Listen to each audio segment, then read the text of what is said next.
Have you ever just wondered what it would feel like to be completely and totally you, without all that internal noise, the self-doubt, the constant second-guessing?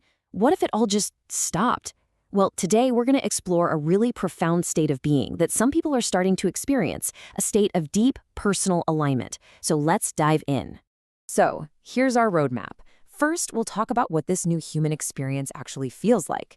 Then, we're going to get into the science and look at the brain's inner narrator, the part it seems to overcome. We'll explore 2 ways to quiet that narrator down through flow and unity. And then finally, we'll see how it all comes together into what it means to live a life in radical alignment. All right, so let's start with the big question. What does it actually feel like to be fully realized? To live in a state where your thoughts, your words, and your actions are all just one single unified thing. Now, let's be clear. This isn't about just being nice or agreeable. This quote describes a powerful, totally unsuppressed state where anything that isn't true just feels wrong. There's this fundamental intolerance for anything fake, and it starts with yourself. It's about acting from a place of pure, deep integrity in every single moment. I mean, just think about that for a second. That part of your brain that's always chewing on things, questioning your every move, wasting all that energy. What if it just went quiet? Because that's one of the core features here.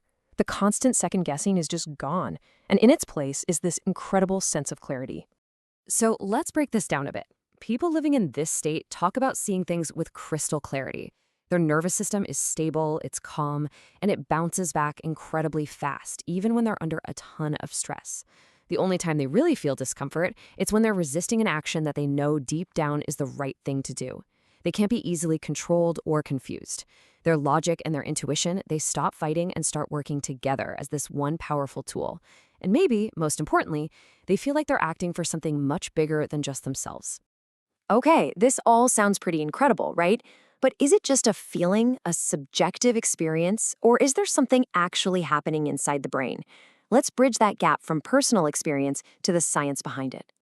There's this fascinating theory from thinkers like Aldous Huxley, and the idea is that our brain isn't so much creating our consciousness, but filtering it.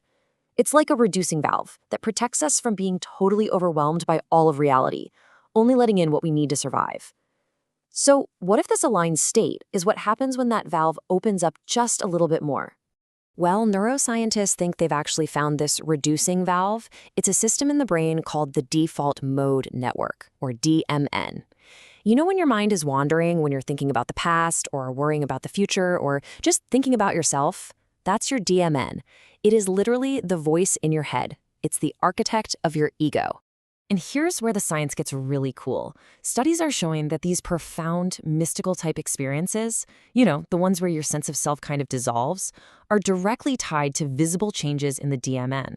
This isn't just philosophy anymore. It's something we can actually see happening in brain scans. Now look, the DMN is really important for having a sense of who you are, but when it's overactive, it can cause a lot of problems. It's directly linked to getting stuck in those negative thought loops, to endless anxiety and worry, to being distracted all the time. An overactive DMN is a hallmark of conditions like depression and AuDHD. It's basically our inner narrator turning into our inner critic, and it's just playing on a loop. So, if an overactive DMN is the problem, how do we fix it? How do we quiet it down? Well, the first pathway is an experience that probably a lot of you have had without even realizing what was happening in your brain, and that is the state of flow. The psychologist Mihaly Csikszentmihalyi called flow that magical state where you were just completely absorbed in what you're doing. Time just vanishes. Your sense of self fades into the background. It's that sweet spot where a task is just challenging enough to keep you hooked, but not so hard that you get frustrated. And just look at the difference here. When you're bored or you're overwhelmed, you're self-conscious, you're distracted, and your DMN is lit up like a Christmas tree. But in a flow state, your actions and your awareness become one. You lose that sense of self because in your brain, the DMN actually gets suppressed and the part of your brain focused on the task at hand takes over. So here's the key takeaway. Flow state is a real, practical way to temporarily turn down the volume on that inner narrator. By getting completely lost in something you're doing, you are literally giving your ego a break, which allows for pure, effortless focus. Flow is one way, for sure, but there's another pathway, one that goes even deeper.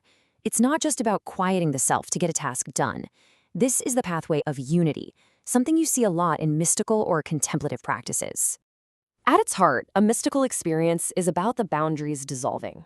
It's that profound, unmistakable feeling of oneness, where the line between you and everything else just melts away. You feel deeply, fundamentally connected to a much larger reality. And this feeling of oneness can show up in a couple of ways. There's external unity, which is that feeling of being connected to everything around you, the people, nature, even the objects in the room. But then there's internal unity, which is even more profound. That's the complete dissolution of your personal self into this larger whole, an experience of just pure being. Practices like meditation are basically a workout for your brain to achieve this state. It works like this. You focus on something, like your breath. Inevitably, your mind wanders. That's the DMN firing up. Then you notice that your mind has wandered, and without judging yourself, you just gently bring your focus back. Every single time you do that, you are strengthening the attention circuits in your brain and weakening the grip of the DMN. It's like a bicep curl for your focus. Okay, so we've talked about the experience of alignment, the science of the DMN, and these two pathways, flow and unity, that can quiet it down. So now let's put all the pieces together. What does it mean to actually live this way? We come back to this quote, but it hits different now, doesn't it? It's not just a nice feeling anymore. We can understand it as the direct experience of having a brain where the DMN's constant critical chatter has finally faded. That incredibly comfortable feeling, that's the peace that comes when there's no more internal conflict. It's the freedom of moving through the world as one whole integrated person. So what we're really talking about here isn't some new age fantasy. The aligned state is a potential, real mode of human brain function. It's a neurological reality where that inner narrator has finally taken a backseat, allowing you to have a more direct, more authentic, and unfiltered experience of your life. So what's the formula? Well, you take a quieted DMN, which means a lot less self-criticism. You combine that with a stabilized nervous system that can handle anything life throws at it. Then you add in integrated knowledge, where your analytical mind and your gut feeling are finally on the same team. And what do you get? Effortless, authentic action. It feels like you're directing reality for the first time, not with force, but with an incredible ease. And what's really interesting is that some people are starting to see this as a potential evolutionary step forward, especially for neurodivergent minds. They call it the AuDHD evolutionary pathway, an acceleration of consciousness, where traits sometimes linked with autism and ADHD are actually harnessed into this incredible state of clarity, integrity, and proactive power. And that leaves us with one final, pretty powerful question for you to think about. That voice in your head, the one that's been telling you who you are, what you've done wrong, what you should be doing, it's been running the show your entire life. If that inner narrator finally went quiet, who would be left? Who would you become?